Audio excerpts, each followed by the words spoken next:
Pero alam ba, Sandro, na bukod sa Valentine's at selebrasyon ng People Power Revolution, ay ginugunita din ang Philippine Arts Festival tuwing February. Kaya naman alamin natin ang kaganapan na naganap ngayong taon. Makakasama natin si Attorney Trixie Angeles, ang Legal Counsel ng National Commission for Culture and Arts. Good morning. Good morning, Attorney Trixie.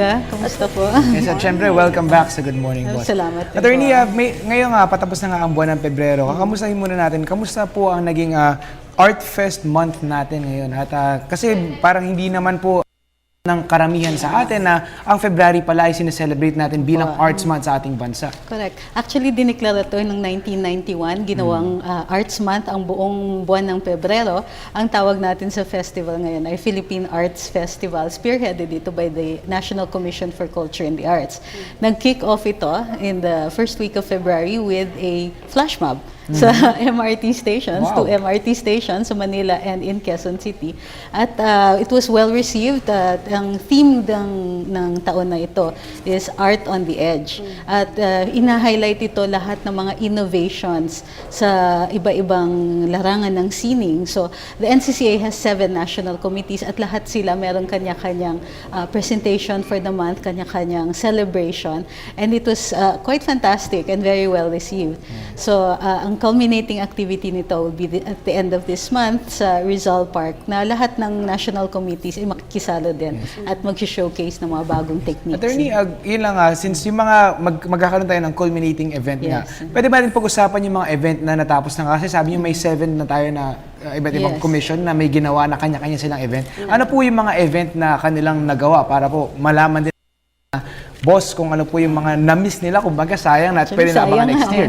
But next year meron din since Arts Month is a regular activity anyway. At saka ano to, sa batas na to, sa lahat ng government agencies ay hinihikayat na makilahok sa National Arts Month. So the 7 national committees pertaining to the different arts are literary arts at architecture, visual arts, cinema, dance, at yung iba pa ring national committees. Meron tayong Sayaw Pinoy from the National Committee on Dance. At ginawa ito in various parts of the country. Nag-showcase sila ng bagong mga movements and techniques in the arts. Kasi ito nga yung theme natin. So the same with the literary arts. In fact, ang literary arts, today ang last day nila, 26. Pwede pang humabol ang mga boss natin. Nasa Subic Freeport po sila today. So sila yung last activity ng national committees. Ang cinema ay nagpalahok din sa iba-ibang bahagi ng bansa at nagpakita ng mga bagong cinematic techniques and innovations. Nagpakita din sila ng mga examples ng development sa indie films. Sa mga bagong larangan ngayon, not just in the technique of filmmaking, but in the act of its storytelling. Because essentially, cinema is about telling a story. So, ngayon, alam naman natin na ang ating indie filmmakers are highlighted all over the world. So, malaki yung trabaho ng cinema committee this year. Of course. And then the National Committee on Music, which is headed by our chairman, held its own festival. Last year, kasi they were highlighting traditional instruments. So this year, it was new techniques. So there are all similar programs for all the national committees. Attorney, sa closing po nitong Arts Fest, ano po ba ang dapat namin abangan at saan po ba ito gaganapin? Sa Rizal Park on the 28th. And we want to keep it a surprise, but all the national committees will be there and represented, katulad nung nangyari dun sa flash mob sa MRT, but of course, bigger and on a grander scale. So, libre po ito. Kung gusto niyong pumunta, just anybody can come in, and we invite the public to be present. Kasi we promise that it will be a show that you will not forget. Yes.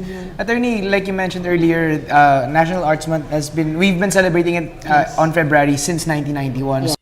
We've been doing it on a yearly basis now. It's 2014. Yes. Kamusta naman po ba yung nagiging development natin with National Arts Month? Kumbaga, yung mga programs natin na ginagawa po every February, and then syempre yung reception nito sa mga tao. How has it been doing? Is it a growing community? Kumbaga, lumalaki ba yung pag-appreciate ng mga tao? And syempre with the events, pabongga ba ng pabongga tayo? Well, you don't measure kasi by bongga, no? Because by bongga, automatically it means it has to be glitzy, it has to be glamorous, but art has different manners of expression.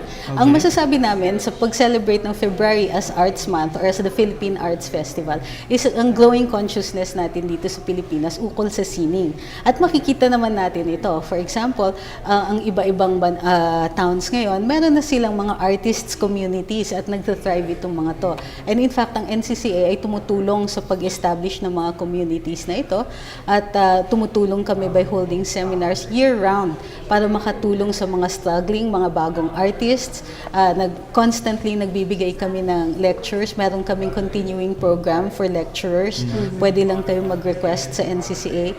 Merong tinatawag na technical assistance program at nauukol sa sining at saka sa heritage. Ayun, marami naman pala. Pero, attorney, since andito ka na rin, gusto ko rin po sanang sadyain, meron po kayong bagong batas. Meron pong bagong batas. Ito Yes. po yung the National Heritage Act. Tama po ba? Ano Correct. po ba ito? Ang National Heritage Act of 2009 became effective noong 2010, pero ang IRR natin na-publish ng 2012. Ang sinasabi nitong Heritage Act na ito, nire-require, among other things, magkakaroon tayo ng National Registry of Cultural Property. At ang na mamahala nito ay ang NCCA. So nire-require ngayon lahat ng mga local governments down to the municipal level, gumawa sila ng kanya-kanyang Registry of Cultural Property. At para magawa ito, kailangan mag-cultural mapping o mag-inventory na sila kung ano yung mga mahahalaga nilang pamana sa kanilang mga jurisdictions. At yung mga inventories na ito ifo-forward sa NCCA at lalagay natin dun sa national database. Ngayon, bakit natin kailangan ng national database? Well, among other things, di ba, ang heritage natin inspires future artwork.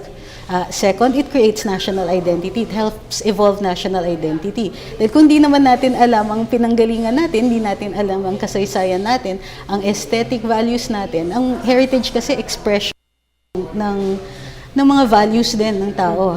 So, kailangan alamin rin natin ang sarili natin, kilalanin natin ang sarili natin. Dahil kung di mo kilala ang bansa mo, paano mo mamahalin? Yes, So, we promote heritage, among other things, by collecting everything that there is on it. At tapos, ang heritage na ito, binubuo niya yung kwento ng bayan. So, for example, ang archaeological artifact na nahukay natin, let's say, in Palawan, may kwento ito tungkol sa mga ginagawa ng ating mga ninuno at ang mga characteristics nila ay malamang na yung pamana nila sa atin. So, yung mga butuan boats, pinapakita na may history pala ang seafaring tradition ng Pilipinas. So, yung mga seamen natin, meron silang pinanggalingan. Hindi lang ito hanap buhay, pero ito yung isang tradition that goes back to pre-Hispanic times. Yes. So, ganun ang ginagawa ng NCCA para makatulong sa pagkakagawa ng isang united na bansa. Pinapakilala namin ang Pilipinas sa Pilipino. Ma'am, ito, attorney, actually, since you've mentioned the importance of heritage with the value formation of Yes. every individual and of course our country in itself, paano po ba natin, kumbaga, may instill at mapatangkilik to lalo na sa mga kabataan ngayon na very far, actually, they're getting detached from the arts and the culture of our country, and especially the heritage, especially because of the modern technology that they all have right now. So, with this act that we have like specific projects or programs for them to be able to, kumbaga, matangkilik nga ulit ang pagmamahal sa ating kultura. Ang unang-unang pwedeng gawin is sa bawat bayan natin, in all of the towns and municipalities, usually meron tayong mga museums. So, isa yon para makilala natin ang sarili natin. Bumisita tayo ng mga museums. At saka ang National Museum, of course, it's open all week except on Mondays at libre pa pag Sundays. So, andyan yung kwento ng Pilipinas. Makikita nyo yung, aside from the butuan boats, yung ating seafaring tradition, makikita natin ang craft, ang traditions ng mga katutubo. Malalaman natin tungkol sa ating kasaysayan. Meron din tayong National Historical Commission of the Philippines. Nandun yun nakalocate sa Calao, sa Luneta Park, at dun mahahanap, dun ang mga sources natin ng ating Philippine political history, kung anong nangyari ever since the time nagkaroon ng governance dito sa Pilipinas. So, maraming resources na available. Hindi lang yung tinuturo sa school. In fact, kulang na kulang yun. Kung alam natin tungkol sa ating prehistory, yung ano ba ang Pilipinas bago dumating ang mga Kastila. So marami tayong artifacts na on display, and all you have to do is look at them and you will already learn a lot about where we come from. Alam mo, Sandro at attorney, totoo yan, no? Dahil, di ba sabi nga nila, before you go out of the country, dapat kilalanin mo muna yung sarili mong bakuran. And isa nga dito, sa tingin ko, na-experience ko na nga itong the new law, the National Yes, Heritage, kasi I went to Nagcarlan, the underground cemetery. Yes. And that's the time na na-experience ko yung that was the first time na na-experience ko, I have to register. Tapos, now I know, and it's now clear to me na it's because, syempre, para maipakita rin natin sa ating mga kababayan na there are maraming tayong mga tourist destinations. And it's not just tourism. For example, fun fact, ang Butuan boats were crossing the Pacific before the Vikings were crossing the Atlantic. Which means ang seafaring tradition natin, which probably originated from somewhere in Vietnam, ay mas matanda pa than we actually thought. At ang linguistic similarities natin reach as far as Madagascar. Africa yon. So, we can tell that, we can infer from that, traditions natin, malayo ang pinanggalingan. We were trading with most of Southeast Asia and all the way up to China bago pa dumating ang mga Kastila. So, kung ganun sila kagaling noon, bakit hindi tayo magiging ganun kagaling ngayon? We were made of the same genetic material. We have experience and we have the wealth of the experience of our ancestors kung kikilalanin lang natin sila. Yes, ito siguro, attorney, para na lang to wrap up our conversation this morning. Maybe you have a message and you'd like to invite our viewers to take part in the whatever na meron po tayo sa culminating activity natin, which is a surprise, kumbaga sabi na nga po, para sa mga magpa-participate. Yes, ma'am.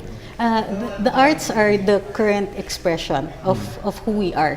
Ang artists usually, sila yung nangunguna. They change political thought, they make the great changes, and they're usually the first ones to do it. So let's celebrate artists and let's celebrate Arts Month. Come and join us at the Luneta. End of the month, February, the culminating activity of Philippine Arts Festival. Alright.